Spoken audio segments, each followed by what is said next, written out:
Es jueves de cine. En unos momentitos, aquí en vivo, Luis Mandoki nos habla de su película Presencias con Julio López. Y Javier Camarena es embajador de la ópera en el mundo. Les platicamos de todo esto en un instante. Bienvenidos a Noticias 22. Laura Barrera, ¿cómo estás? Muy buenas noches. Rafael García Villegas, qué gusto estar contigo, con todo nuestro público. Tenemos mucha información que platicar con ustedes. Saludamos a Laura Regis, hola, en la interpretación de lengua de señas mexicana. Y vamos a iniciar, Rafa, con una muy dolorosa noticia, una noticia que pues va a ser una piedra de toque en la historia. Se cierra un capítulo más en la historia del siglo XX. Fueron 70 años de monarquía de la reina Isabel II, la más larga en la historia hasta ahora de todos los reinos que ha habido, y hoy así la recordamos esta noche. London Bridge is down es la frase que este jueves 8 de septiembre, minutos después de las 12:30 del día, hora de México, marca el fin de una era. La British Broadcasting Corporation, BBC, anunció el deceso de la reina Isabel II a sus 96 años. La noticia también fue dada a conocer a través de la cuenta de Twitter de la familia real británica. La reina murió en paz en Balmoral esta tarde. El rey y la reina consorte permanecerán en Balmoral esta noche y regresarán a Londres mañana, expresa el comunicado. Horas antes, había circulado información en torno a la salud de la reina Isabel II, la monarca con la más larga permanencia en la corona británica. El Palacio de Buckingham emitió un pronunciamiento del príncipe Carlos, quien al deceso de Isabel II se convierte en el rey sucesor. La muerte de mi amada madre, Su Majestad la Reina, es un momento de la mayor tristeza para mí y todos los miembros de mi familia. Lamentamos profundamente el deceso de una querida soberana y de una madre muy amada. Sé que su pérdida calará profundamente a través de todo el país, los territorios y la mancomunidad, y por incontables naciones alrededor del mundo. Durante este periodo de duelo y cambio, mi familia y yo estaremos confortados y apoyados al saber del respeto y profundo afecto en el que siempre se tuvo a la reina. Por otro lado, a unos días de que Liz Truss fuera electa primera ministra del Reino Unido y de haber tenido una reunión con Isabel II, quien le solicitó formar un gobierno en su nombre, la nueva primera ministra dio un mensaje en 10 Downing Street, en Londres, donde expresó sus condolencias, reconoció la figura, contribución y legado de Isabel II y refrendó su lealtad al monarca sucesor. Today the crown passes, as it has done for more than 1,000 years, to our new monarch, our new head of state, His Majesty, King Charles III. With the King's family, we mourn the loss of his mother, and as we mourn, we must come together as a people to support him, to help him bear the awesome responsibility that he now carries for us all. We offer him our loyalty and devotion, just as his mother devoted so much to so many for so long. And with the passing of the second Elizabethan age, we usher in a new era in the magnificent history of our great country, exactly as Her Majesty would have wished, by saying the words, God save the King. Noticias 22, Víctor Gaspar. Desde temprana hora las condolencias de todo el mundo empezaron a llegar al Reino Unido. El Papa Francisco, Joe Biden, Vladimir Putin manifestaron, entre muchos otros, su sentir ante esta partida. Y bueno, por su parte, el presidente de México publicó un tuit que les vamos a presentar a continuación, expresando su pésame a la Gran Bretaña y a los familiares de la reina. Ahí lo tenemos en pantalla. Y bueno, en otros temas, el recientemente nombrado embajador de la ópera en el mundo prepara concierto y disco para celebrarlo. Javier Camarena se presentará este 27 de septiembre en la Arena Monterrey. El programa titulado Tiempo de Cantar y bajo la dirección de Abdiel Vázquez irá de lo clásico a lo popular. Digamos que la línea que une todo este programa es la música bella, por sobre todas las cosas.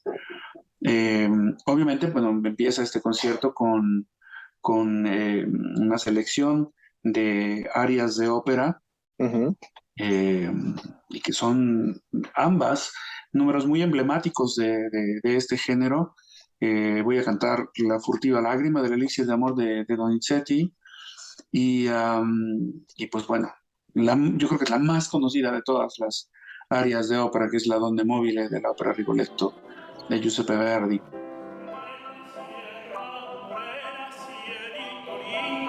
Además de las piezas clásicas, el tenor se acompañará de un mariachi para interpretar Perfume de Gardenias, Tres Palabras, La Viquina, De qué manera te olvido y México lindo y querido. Este concierto será un adelanto del disco que grabó con música popular. Es un disco que estará lanzándose, me parece, a finales de octubre. Fue una experiencia súper bonita. Estoy muy emocionado, estoy muy contento y satisfecho del trabajo que hicimos. Logramos conjuntar a muy queridos artistas de nuestro país, como Yuri, Lila Downs, Eugenia León, también Tania Libertad, también una artista muy querida por nuestro país. Las 15 canciones que integran esta grabación cuentan con arreglos de Kiko Campos. Siempre todo el mundo dice que el cantante de ópera mexicano hace este tipo de grabaciones cuando ya está todo amolado de la voz y no puede cantar más. Yo hago este disco por convicción, porque amo la música de nuestro país, porque tengo una profunda admiración y respeto por los compositores de nuestro país, desde Álvaro Carrillo hasta Armando Manzanero, pasando por Juan Gabriel. Noticias 22, Alberto Aranda.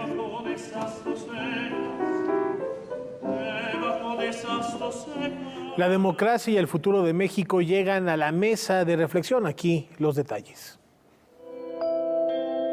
Legalidad, seguridad y democracia en México, así como los temas pendientes de la democracia mexicana, fueron los puntos que se abordaron en el coloquio Democracia y Futuro de México, el cual se realizó en el Palacio de Minería. En la inauguración, el rector de la UNAM reconoció las aportaciones que ha hecho Cuauhtémoc Cárdenas Solórzano en la construcción del Estado de Derecho. Lo que es muy importante en un sistema democrático, o para que un sistema pueda calificarse de democrático, pues es que exista efectivamente una vigencia real de un Estado de Derecho. Esto es que todo mundo cumpla con sus obligaciones, que todo mundo cumpla con la ley, que las autoridades cumplan con la ley y hagan cumplir la ley. Cárdenas, quien recientemente presentó el libro Por una democracia progresista, considera que estos momentos son definitivos en el rumbo del país. Pues veo los riesgos que pueden acarrear la desigualdad social, los riesgos que puede traer que el crimen organizado y desorganizado, como se dijo en este coloquio, pueda tener control sobre más territorios. En fin, estos son los riesgos que yo estaría viendo. Yo espero que no haya ningún atropello a nuestra Constitución ni al espíritu de pluralidad que se ha logrado imponer en la vida política del país. Por último, el ingeniero confía en que sea la sociedad civil quien mediante su participación defina las soluciones a los problemas que tiene México. Están participando muchos jóvenes y estoy encontrando muchas inquietudes, principalmente de jóvenes que están convencidos de la necesidad de que haya cambios en el país. Cambios para superar los diferentes problemas que tenemos. Esto es el rezago económico, la desigualdad social, la violencia y la inseguridad, la necesidad de políticas de crecimiento de la economía, de industrialización. Todo esto los jóvenes están muy conscientes que deben ser los cambios que deben darse en el país. Que participe la gente, el que la gente discuta, reflexione colectivamente, discuta colectivamente y que muchas cabezas puedan encontrar mejores soluciones a los diferentes problemas del país. Noticias 22, Alberto Aranda. La literatura recupera su presencia en Oaxaca. La Filo está de vuelta. La Feria Internacional del Libro de Oaxaca regresará del 21 al 30 de octubre con más de 350 actividades y alrededor de 300 invitados. Ahora que las condiciones sanitarias lo permiten, el objetivo será recuperar la presencialidad. El eje rector de este año es el espacio y sus posibilidades. reflexionar al libro como un lugar, a justo cómo habitar los espacios públicos, cómo habitar el propio espacio, el cuerpo, los lenguajes, las diversidades. La Filo se ha convertido en el evento más entrañable de Latinoamérica en torno a la literatura. En la inauguración del evento, Camila Sosa Villada, Yasnaya Aguilar y Clío Mendoza darán la bienvenida con un conversatorio. A diferencia de otros años, en esta ocasión no se entregará el Premio Internacional de Literatura Aura Estrada, pero sí se abrirá la convocatoria para este galardón, que reconoce el trabajo de escritores de entre 18 y 35 años. La cátedra ahora estará a cargo de Mónica Ojeda. En la 42ª edición se rendirán diferentes homenajes. El homenaje Filo Chamacos a Ibar Dacol. Él estará presente en su homenaje el domingo 22. Y también tenemos un homenaje a Sofía Robles. Ella es de origen zapoteco, pero ha desarrollado su vida profesional en la comunidad de Tlahuitoltepec, Mije. Ella fue la primera presidenta de la comunidad en Tlahuitoltepec y ha desarrollado mucho trabajo en favor de las comunidades de pueblos originarios. Si bien se busca retomar el formato físico, la Filo contempla también un programa de actividades a la distancia a través de los telebachilleratos del Estado. Todas las actividades presenciales se realizarán en el Centro Cultural y de Convenciones de Oaxaca. Con información de Rodrigo Peredo, Noticias 22. Y el Cervantino encuentra ecos en uno de los recintos de mayor tradición de la Ciudad de México. Quien no conoce Los Ángeles, no conoce México.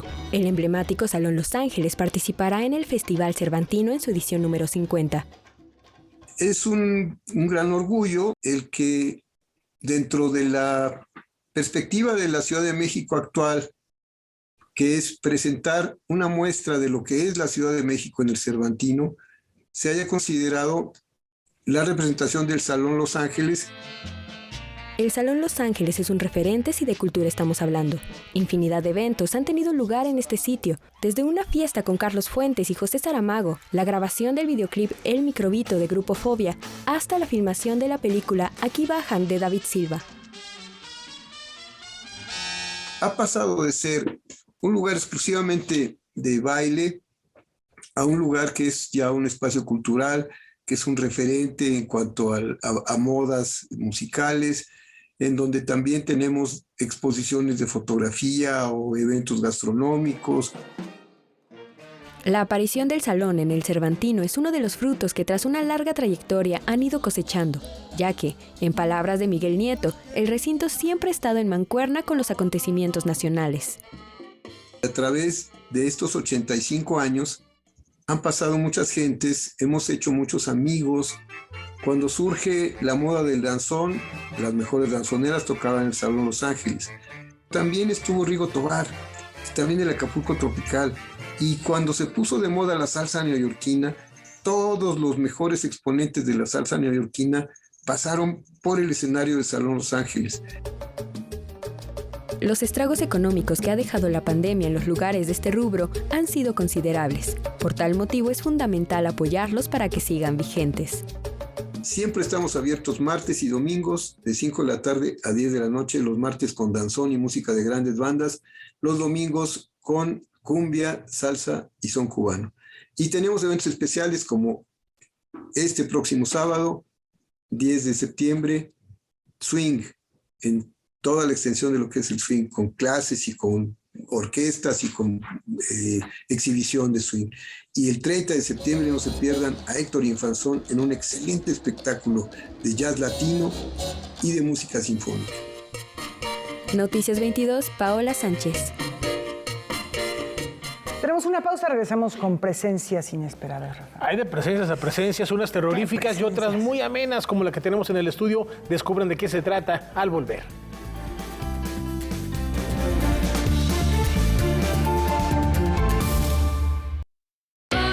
Si eres aspiracionista, si te gusta ir para adelante y ser el mejor en lo que haces. En los gobiernos del PAN hemos convertido a Querétaro en la ciudad con atención médica hasta tu casa. Además, con finanzas sanas, en Cuernavaca invertimos 132 millones de pesos en vialidades y mantuvimos a Mérida como una de las ciudades más seguras del país. Somos Acción Nacional y estamos preparados para cambiar el rumbo de México hacia el camino del bien y la libertad. Unidos por un México mejor. Partido Acción Nacional. Qué gusto saludarlos. Somos Kimberly Armengol y Edgardo Bermejo. Próximamente los vamos a esperar en Rumbo a Mondiacult 2022, un programa de análisis y reflexión sobre las políticas culturales del siglo XXI que se van a discutir aquí en México en unos días más. El futuro de la cultura está en nuestras manos. Lo esperamos, no se lo pierda. Rumbo a Mondiacult. Estreno, lunes a viernes, 22 horas. Directora mexicana que parte de una familia arraigada a la tradición artística y cinematográfica. Los directores de cine somos bastante parecidos a los directores de orquesta. Cada creador, cada creadora tenemos como nuestros propios laberintos y recovecos y maneras de llegar a abordar los temas que nos importan en lo personal. Siempre he creído las cabezas que sean necesarias en conjunto pensarán mejor que una sola. Natalia Beristain en Autorretratos de Cineastas Contemporáneas. Día Nacional del Cine Mexicano. Viernes, 22:30 horas.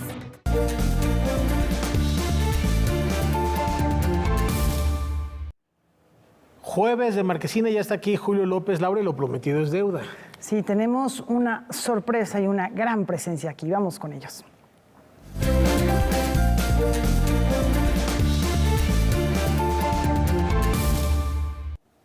Laura, Rafa, amigos de Noticias 22, pues sí, estoy muy bien acompañado por el gran director Luis Mandoki. Maestro, ¿cómo está? Muy buenas noches. Hola, pues muy contento de visitar aquí al canal mexicano de cultura.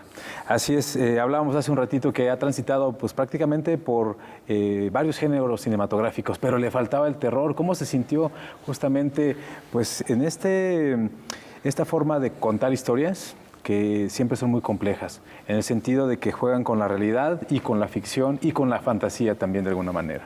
Pues fue un viaje, fue un gran reto, porque el terror no es fácil. Yo me di cuenta, preparando la película, que me puse a estudiar películas de terror. Estudié películas que consideré malas, porque no asustan, y películas muy buenas, porque sí te llevan a esas emociones, para entender qué es lo que funciona y lo que no funciona. Me rodeé también de un elenco que para mí era un elenco ideal, que en este caso fue un actor, Alberto Amán, que no había trabajado en México, pero que yo sabía, ha hecho Narcos, Celda 211, yo sabía que tenía esa gama que pocos actores tienen, y yo había conocido a Yalitza Aparicio en el set de Roma con Alfonso Cuarón, y platicaba con ella y le dije, te voy a hablar después para ofrecerte un proyecto, y me dijo, ay sí, me encantaría. Cuando ya tuve el guión, la busqué, le mandé el guión, le encantó, y llevaba 4 años después de Roma sin hacer nada porque no quería que la estereotiparan en el mismo papel. Le encantó este personaje y le entró. Así es. Y usted le entró al terror. ¿Qué fue lo más complicado justamente de esta historia? Que tiene que ver con el pasado de los personajes, digo, sin revelar demasiado de la trama, que tiene que ver con el pasado de los personajes y con una especie como de ensoñación que también en la que se ven envueltos en un pequeño pueblito donde pudieran suceder cosas paranormales. Sí, bueno, es una historia de un actor exitoso en una familia donde está el padre, él y su hermano. La madre y la hermana murieron cuando él era pequeño y el padre lo manda a vender la cabaña de la infancia. Se va a este pueblo donde hay un pasado turbio del padre, se enfrenta a conflictos tremendos y termina en una tragedia perdiendo a la esposa. Y de ahí el viaje de él determinado a descubrir la verdad de quién mató a su esposa. y eso lo lleva por un laberinto de imágenes, emociones, donde se enfrenta a situaciones metafísicas reales de todo tipo, y pues el terror es muy demandante, muy delicado. Si enseñas demasiado, no funciona. Si enseñas demasiado poco, tampoco. Entonces, para mí fue divertido como director porque te exige. Entonces tienes que aprender, tienes que hacer uso de todos tus recursos y la experiencia. Sus dramas han sido ovacionados, no solo en México, sino en otras partes del mundo. Ya le decían los documentales, han tenido sus polémicas, ¿no? Y ahora en esta película que pienso yo está dirigida a un público mucho más amplio, mucho más diverso. ¿Cómo de pronto va lidiando con esto que es también la crítica del público de a pie, que ahora tendrá la posibilidad de verla, pues nada más con un botón, ¿no? En su caso. Bueno, pues es emocionante porque la película la filmamos durante la pandemia, lo cual también fue un reto mayor, porque tienes que cuidar mucho a la gente para que no se contagien y no tengas que parar el proceso. Pero también, pues, me rodeé de un equipo muy bueno, técnico, un fotógrafo. Me traje un fotógrafo francés, a un gran diseñador de producción mexicano, José Luis Aguilar. Y bueno, el resultado está allí. También en el terror es muy importante la banda sonora. Casi es la mitad de lo que hace la película, los sonidos y la música. Sergio Díaz está ahí, que estuvo en Roma también. Sergio Díaz lo invité a participar, él diseñó el sonido en Roma, también de la película Nomadland. Este era un género diferente, también eso lo motivó porque era incursionar en algo que él tampoco había hecho y nos metimos de lleno. Sí, háblenos un poco más, bueno, yo ya escuché un poco más de este cinefotógrafo, pero por ahí nos contaba que traerlo a México costaba casi lo mismo que hacer otra película. Sí, bueno, para mí la fotografía era clave. Vi una serie en Netflix que se llama Marianne, me encantó, pero la fotografía me llamó mucho la atención. Y un día platicando con mi hijo, le digo, es que todavía no tengo fotógrafo. Me dice, ¿pero a quién te gustaría traer? Le digo, pues este fotógrafo francés que hizo Marianne. Me dice, ¿cómo se llama? Le digo, Philippe Lozano. Y a los 2 minutos me dice, ¿por qué no le llamas? Sacó su cel y se metió al Google y encontró su número de teléfono. Le llamé y así se logró eso, ¿no? ¿Cómo está viviendo, digamos, esta nueva posibilidad de ver audiovisual, ¿no? O de ver las películas a través de una pantalla mucho más chica, ¿no? Evidentemente, la película fue diseñada para que se viera en pantalla grande y, bueno, muy pocos hemos tenido la posibilidad de verla de esta manera porque va a llegar a una plataforma muy pronto. Bueno, estamos viviendo un mundo en transformación. También con la pandemia sufrió el mundo de la exhibición. Y el mundo de las plataformas ha crecido de una manera importante. ¿Por qué? Porque de pronto tenemos también la expansión. O sea, yo estoy contento porque ViX Plus compró la película con mucho entusiasmo y de pronto me mandan fotos de un espectacular en Sunset Boulevard en Los Ángeles, de Metro en Nueva York, de las calles en Chicago, donde están anunciando la película. Entonces la película viaja, tiene una posibilidad de exhibición mucho mayor, un público que puede, como dices, picar un botón y verla en cualquier parte del mundo. Entonces estamos muy contentos.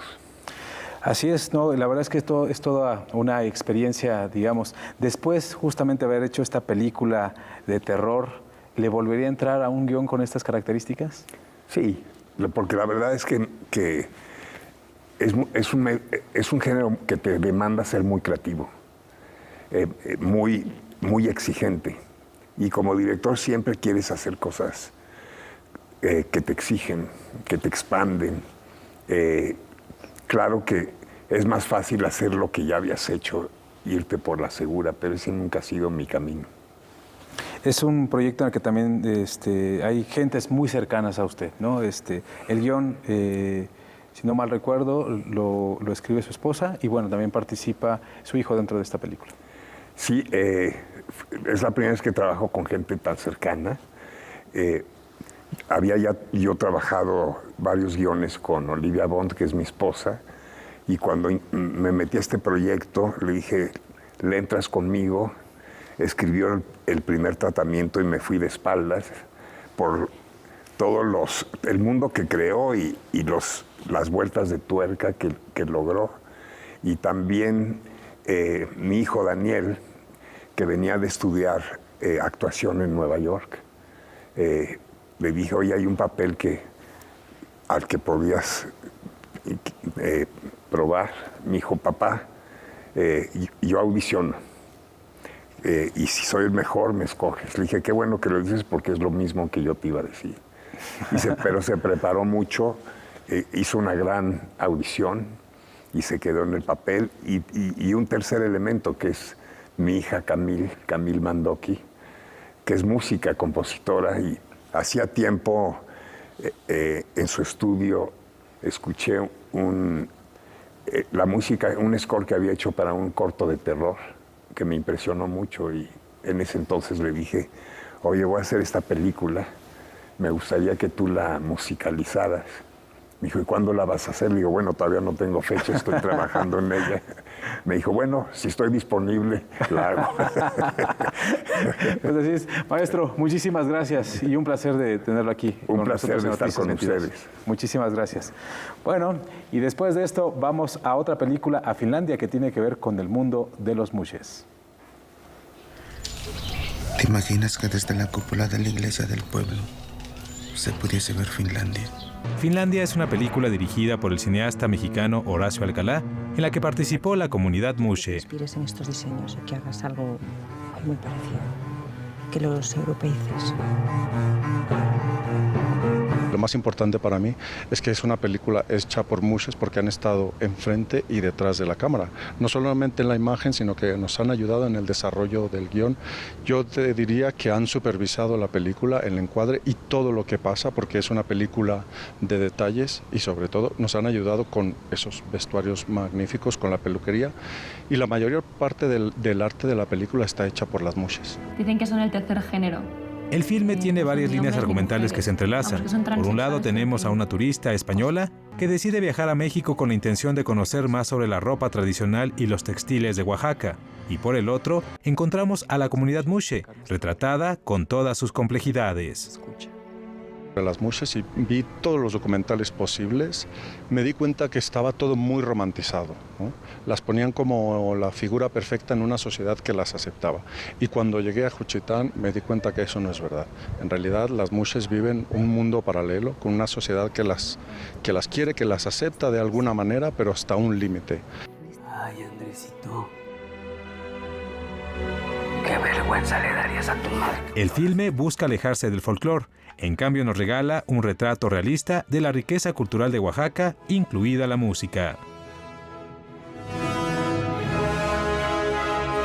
Pero hay otro protagonista muy importante, que es el terremoto, que realmente sucedió. Y en nuestro caso es un personaje que inicia, termina la película, pero también concluye con las vidas resuelve la vida de nuestros personajes, dándoles una oportunidad para seguir. ¿Cómo te ves? ¿Bonita? Por ahora, Finlandia se podrá ver en el Centro Cultural Universitario y en el Cinematógrafo del Chopo. Noticias 22, Julio López. Bueno, pues ahí lo tienen. Dos propuestas muy diferentes, las que les presentamos hoy, pero las dos dignas de dedicarles un poco de tiempo. Yo regreso con ustedes, Rafa, Laura. Muchísimas gracias por esta información, por la entrevista. Y bueno, tenemos más cosas que comentar, Rafa, que tienen que ver con una recomendación para estar aquí en Canal 22 esta noche. En efecto, Debate 22, Jacaranda Correa recibe a la poeta y traductora zapoteca Irma Pineda y al activista contra el racismo Judith Bautista para hablar del Día Mundial de la Mujer Indígena. No se pierdan esta conversación al término de Noticias 22. Con esta información nos vamos a una muy breve pausa.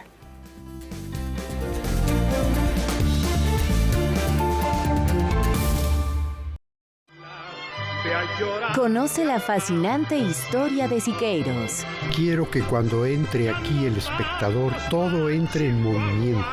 Las formas, los volúmenes, los muros. A partir de más de 2.000 documentos, pinturas, fotografías y cintas que profundizan en la vida, el contexto y el proceso artístico del famoso muralista mexicano. Integró al lenguaje de la pintura, los lenguajes de la fotografía y del cine. ¿Quién era David Alfaro Siqueiros? En Series Estelares, 11 de septiembre, 21 horas. Para redimirlo de ese complejo de Dios que tiene, voy a hacerle repetir todo el ensayo. Una historia de irracionalidad. Yo no tengo por qué estarle manteniendo en vicio a nadie. Tampoco deberías hacerlo. Ansiedad. ¿Qué tienes? ¿Estás drogado o qué? Sufrimiento. Yo investigo muertes, no las causo. Y remordimientos. ¿Tú piénsalo? Sin compasión. ¿Cómo puedes regalarme tanto si tú no tienes nada? Una libre adaptación de Crimen y Castigo de Fyodor Dostoyevsky. ¿Cómo te aferras a tu miseria? Domingo, 23 horas.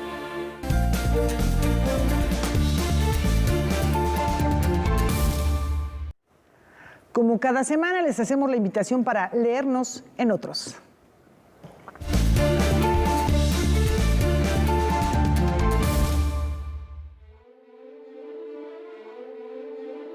Los bandidos de Río Frío de Manuel Paino es la novela de la corrupción en México.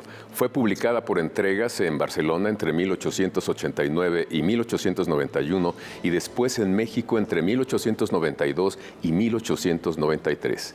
En sus 117 capítulos, Paino da parte de la vida menuda de los hábitos, mitos, costumbres, aspiraciones, formas de mover la economía y de la corrupción en México, que, por cierto, se llamó durante la colonia el unto de la Nueva España, la grasa que hacía posible que los engranes de la maquinaria colonial funcionaran.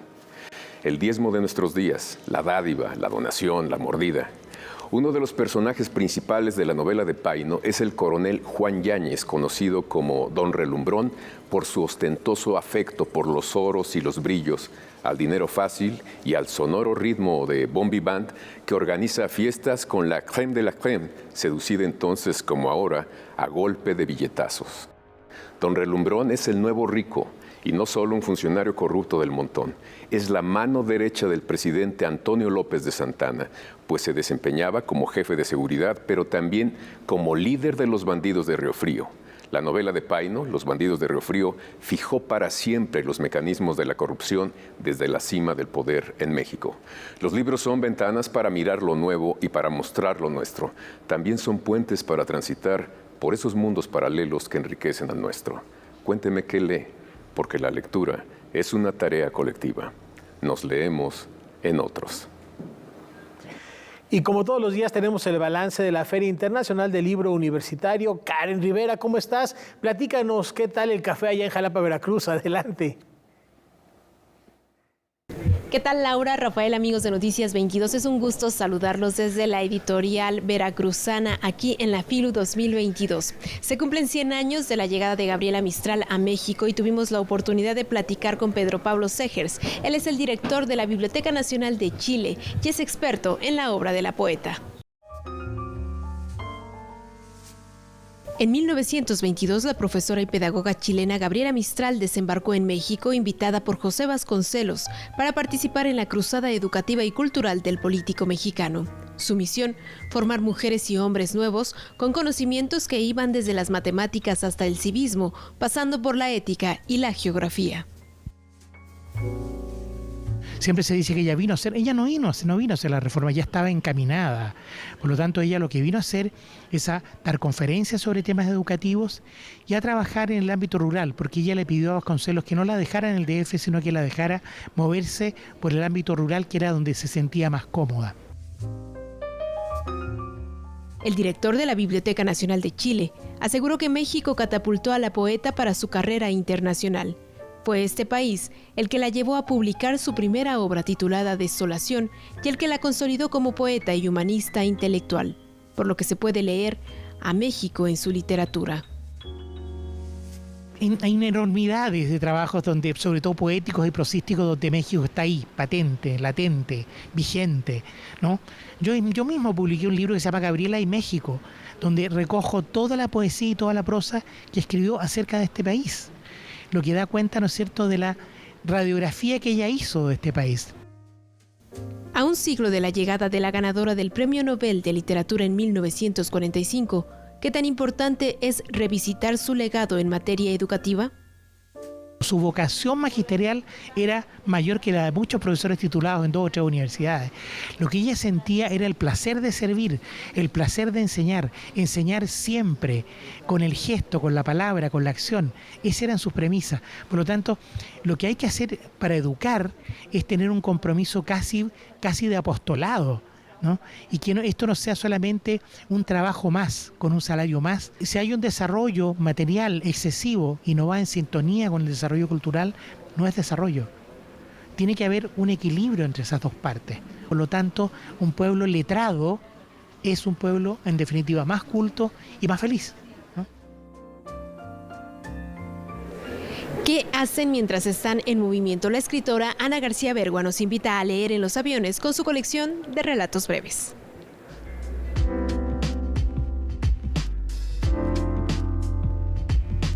El cuento es un género que yo creo que se lee más de lo que decimos, de lo que se dice en México.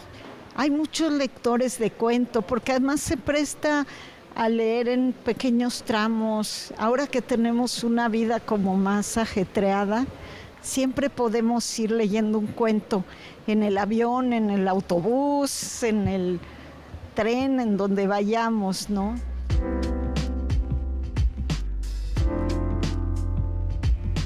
Estos cuentos justamente hablan de esos traslados, son historias que suceden, digamos, en movimiento, mientras los personajes van de un sitio a otro, viajan por distintas razones y les pasan cosas, ¿no?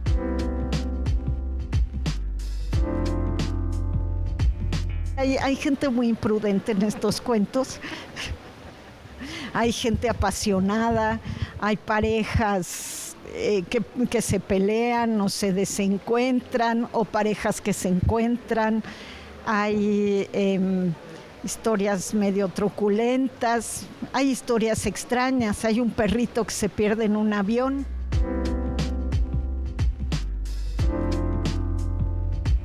La nuestra es una época también de muchas migraciones, de muchos traslados, a veces por buenas razones, a veces pues por violencias, por otras cosas.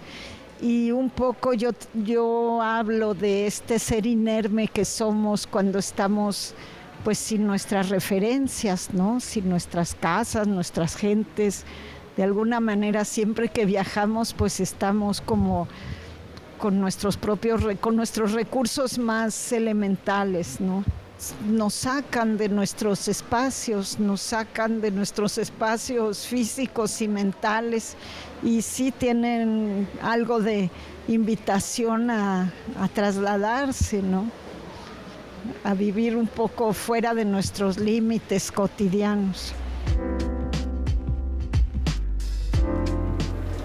La FILU 2022 también tuvo mesas de reflexión en torno al periodismo de ciencia, de salud y ambiental. Vamos a escuchar a algunos expertos quienes hablaron de la importancia de tener este tipo de periodismo para alcanzar la justicia social. Ese es nuestro trabajo, ese sería el trabajo del periodismo, ¿no? Hacer que esas realidades injustas y que muchas veces son consecuencia de la falta de conocimiento científico estén haciendo que la gente tenga menor calidad de vida o menor calidad de futuro. El derecho a una información rigurosa y basada en la evidencia científica que permita retratar la realidad más allá de los discursos políticos, de la iniciativa privada o comercial, fue el eje principal del conversatorio Periodismo Científico de Salud y Ambiental, información de calidad en pro de la justicia social, en el que participaron los especialistas Cecilia Montero, Isela Pacheco, Aleida Rueda y Emiliano Rodríguez Mega, miembros de la Red Mexicana de Periodistas de Ciencia. Creo que parte fundamental de todo esto que hacemos dentro de la Red Mexicana de Periodistas de Ciencia para hablar de periodismo en justicia social es para la toma de decisiones, para una mejor toma de decisiones que permita a la ciudadanía, a la sociedad en general, a la gente que va de a pie, tomar las mejores decisiones, tanto para la salud, para el medio ambiente, como para en sí su vida cotidiana. Es no solo importante o necesario, sino que urgente. Vivimos un momento con una crisis climática global y yo creo que más que nunca necesitamos una sociedad informada, por supuesto con información de calidad, verificada, con generadores también de contenidos y de formatos que atiendan las diferentes audiencias, pero que indispensablemente contribuyen también al pensamiento crítico.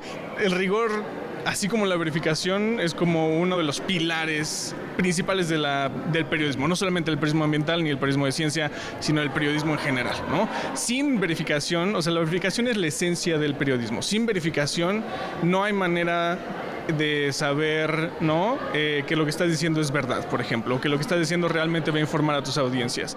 ¿Y quién responde a eso? En la mesa también se enfatizó en la importancia de promover un periodismo regional.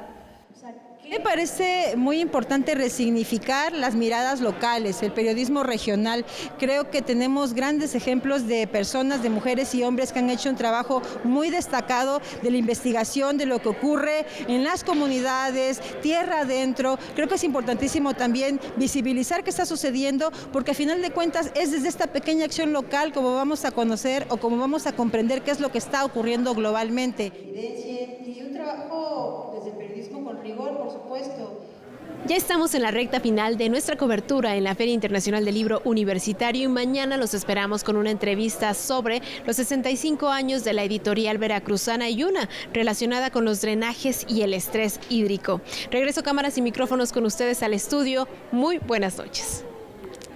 Muchas gracias, Karen, por esta información. Seguimos en comunicación y vamos a una muy breve pausa. Regresamos con La Región.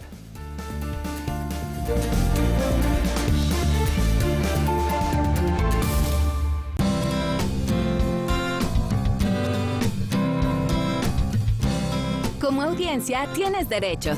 Debes conocerlos para poder ejercerlos y ser parte de los televidentes críticos y participativos. Es muy importante que sepas que, para facilitar el acceso a las personas con discapacidad, la televisora ofrecerá en su programación servicios de subtitulaje y por lo menos un noticiero con lengua de señas mexicanas. Para más información consulta la página de defensoría.canal22.org.mx.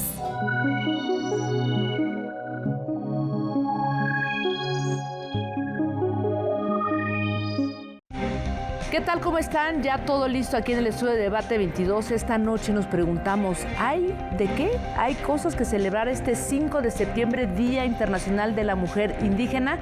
Y para responder esta pregunta me acompañan dos grandes mujeres. Irma Pineda, poeta, zapoteca, activista. ¿Cómo estás, querida Irma? ¿Qué hay que celebrar? Nada que celebrar este 5 de septiembre y mucho por qué trabajar para que haya equidad y justicia para todas las mujeres indígenas en este país. Judith Bautista, socióloga zapoteca, ¿qué celebramos? Más que celebrar hay que preguntarnos, hay que hacernos las preguntas pertinentes. ¿Qué tenemos que cambiar en esta sociedad mexicana? Bien, pues esto y más vamos a conversarlo hoy a las 9 de la noche aquí por Canal 22. Hoy, 21 horas.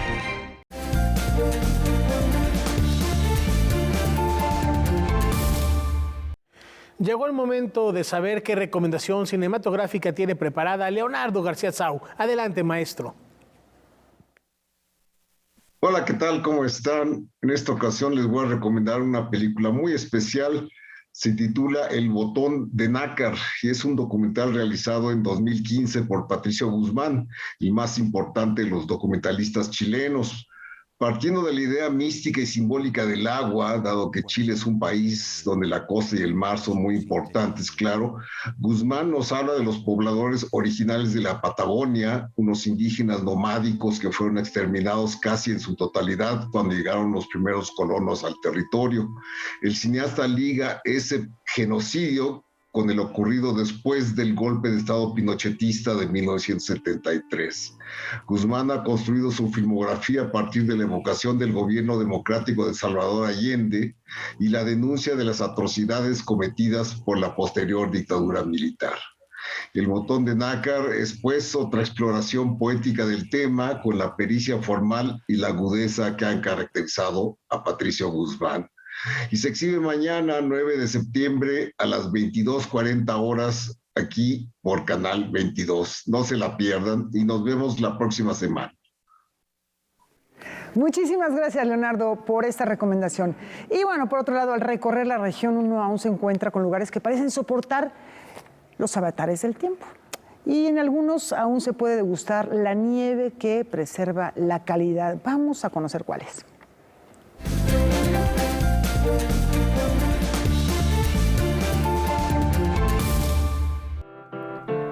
El primer fraccionamiento de la Ciudad de México es la Colonia San Rafael. Nacida en 1858, primero como la Colonia de los Arquitectos, una colonia en el campo donde pudieran vivir estudiantes y arquitectos de la Academia de San Carlos, se amplió en 1891 ya con el nombre de San Rafael. Primero estuvo rodeada de ranchos y haciendas donde llegaron a situarse jardines recreativos con restaurantes y otras amenidades. Después, su traza cuadriculada, sus esquinas cortadas en 45 grados, es decir, su modernidad, pareció pedir que se le correspondiera con edificios de todo tipo. Restaurantes, hoteles, escuelas, viviendas, oficinas, cuyas fachadas ostentan todo tipo de estilos, desde el morisco y el ecléctico porfiriano hasta los firmados por Luis Barragán, Matías Geritz o Mario Pani. La arquitectura y sus usos han evolucionado dramáticamente en la colonia San Rafael, por no hablar de los nuevos edificios de viviendas que, ya sabemos, adolecen de una menor calidad de espacio, materiales y gusto por comprender que ahí vivirán seres humanos. Pareciera en cambio que las joyas imperecederas de la San Rafael son algunos de sus servicios gastronómicos.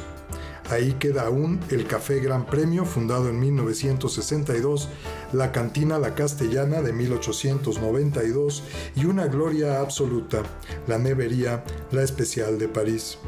Como muchos negocios legendarios, la Especial de París comenzó como el modesto carro de helados de Domingo Lozada en 1921 y ofreciendo solo 2 sabores, vainilla y limón.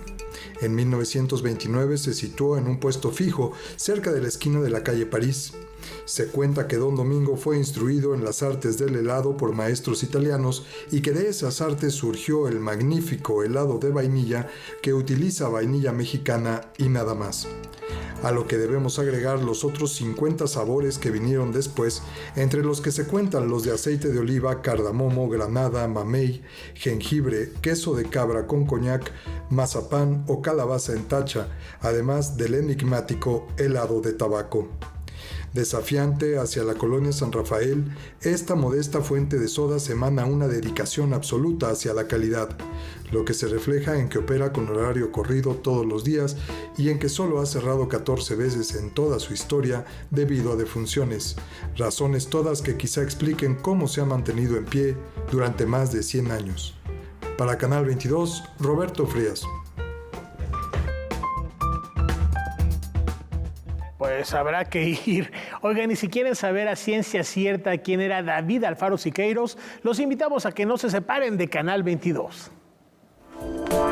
A David Alfaro Siqueiros le tocó vivir la Guerra Civil Española, la Revolución Mexicana, el muralismo y la construcción del discurso nacionalista. Todo esto, así como su proceso creativo, lo podremos ver en la serie ¿Quién era David Alfaro Siqueiros?, la cual se estrena en Canal 22. Efectivamente, Siqueiros es un artista venerado, es un artista querido, es un artista reconocido. Sin embargo, es muy malentendido.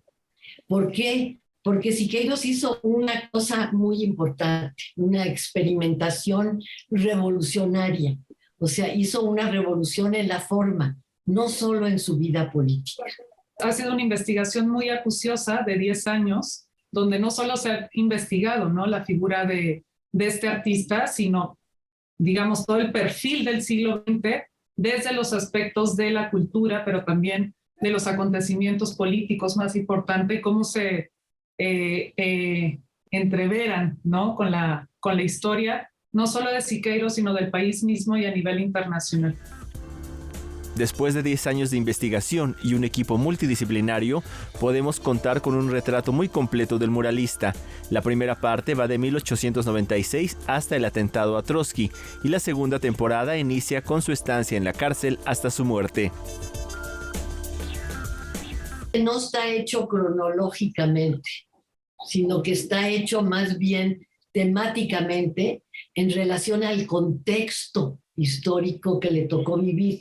Es una obra de la era. Lo que a nosotros nos interesa es el siglo XX desde el ojo de Siqueiros, desde la mirada de Siqueiros. No solo fue la investigación visual que está basada en las obras de Siqueiros, sino también en periódicos, en documentos, en escritos que él mismo hizo, en fotografías, en footage de la época. O sea, fue realmente internarnos en toda la mentalidad de una época, en toda su producción y su cultura visual, y de ahí empezar a plantear una historia. Noticias 22, Alberto Aranda. ¿Qué entendemos por vida? Un complejo cuestionamiento que resonó en el Hay Festival 2022. Vamos a ver más. Desde hace años, Carlos Briones le ha dedicado tiempo a la divulgación científica, pero también a que la ciencia, humanidades y arte caminen de la mano. En sus libros se hace este cruce, pero también se plantean interrogantes añejas, como si hay vida fuera de la Tierra. Esa es la gran pregunta, ¿no? Y por eso lo he planteado como una pregunta. Luego tiene un subtítulo, ¿no? En busca de otras vidas en el cosmos. Pero el título del libro es ¿Estamos solos? Porque eso nos venimos preguntando probablemente los humanos desde que por primera vez miramos al cielo estrellado y dijimos, ¿qué puede haber ahí? Durante su participación en el Hay Festival, el científico dejó claro que tenemos que replantearnos qué entendemos por vida y qué tipo de vida puede haber.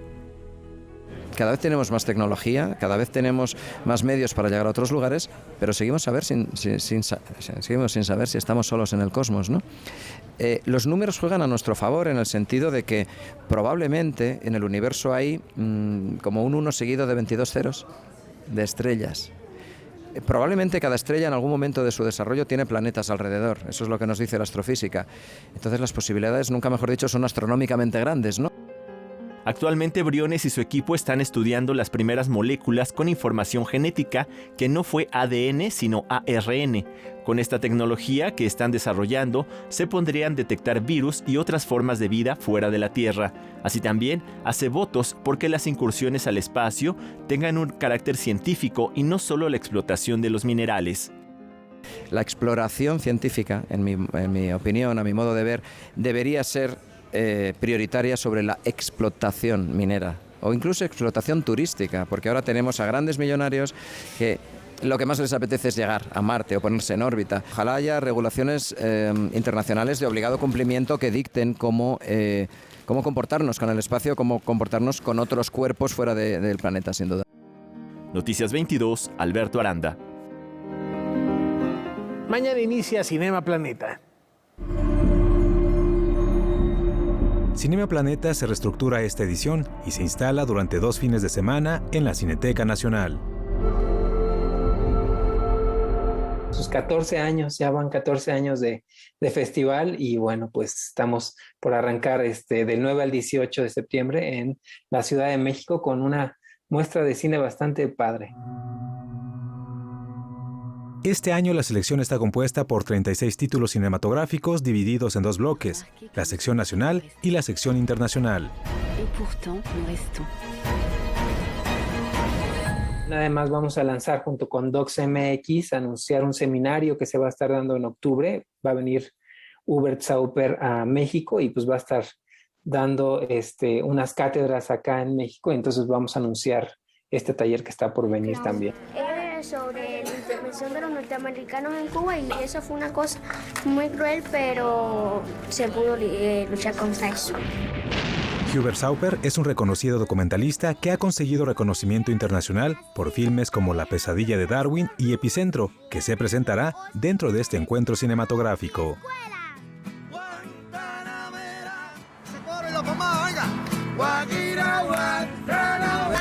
Además de su edición presencial, Cinema Planeta tendrá oferta virtual gratuita que se podrá ver en su plataforma ideaplaneta.com.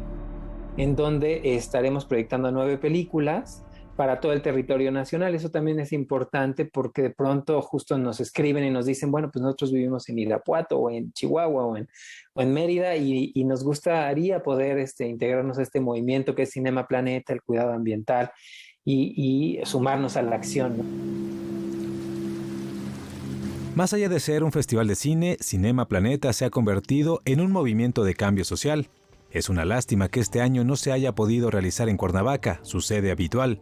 Los miles de niños que asistían cada año seguro extrañarán las funciones de cine y charlas educativas en torno a cómo cuidar el medio ambiente. Noticias 22, Julio López. Bueno, pues vamos a despedirnos con música. ¿Qué les parece? Vamos a hablar de un compositor que posicionó la música checa en el panorama mundial, originario de la región de Bohemia, Antonín Dvořák. Rafa. Él nació un día como hoy de 1841 y revolucionó el post-romanticismo musical, así lo recordamos esta noche. Muchas gracias, hasta mañana. Buenas noches.